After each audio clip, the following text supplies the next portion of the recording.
ଆପଣମାନେ କ'ଣ ଭାବୁଛନ୍ତି? କେବଳ ଭାଗ୍ୟ କିମ୍ବା ଅନ୍ୟର ସାହାଯ୍ୟ ଆପଣଙ୍କୁ ସଫଳ କରିଦେବ?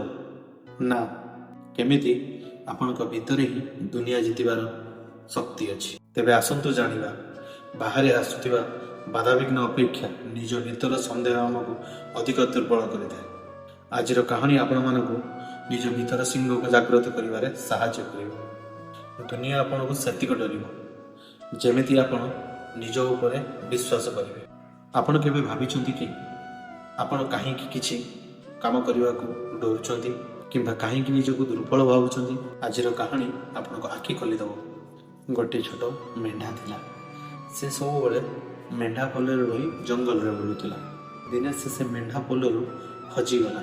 ସେ ଜଙ୍ଗଲରେ ଏକା ହୋଇ ବୁଲୁଥିବା ସମୟରେ ନିଜକୁ ବହୁତ ଦୁର୍ବଳ ଭାବୁଥିଲା।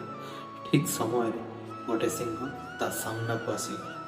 ଜୀବନ ବଞ୍ଚାଇବାକୁ ଯାଇ ସେ ଏମିତି ଦୌଡ଼ିଲା, ପାହାଡ଼ ଉପରେ ଗୋଟେ ଜଙ୍ଗଲରେ ଯାଇ ପହଞ୍ଚିଗଲା, ଯାହାଫଳରେ କି ସେ ସିଂହ କବଳରୁ ମଧ୍ୟ ବଞ୍ଚିଗଲା।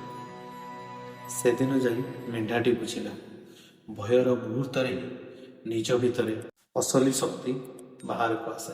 ଯଦି କଥାଟି ସତ ହୋଇଥାଏ, ଭିଡ଼ିଓ କମେଣ୍ଟରେ ନିଶ୍ଚିତ ଜଣାଇବେ। ରହୁଛି, ଜୟ ଜଗନ୍ନାଥ।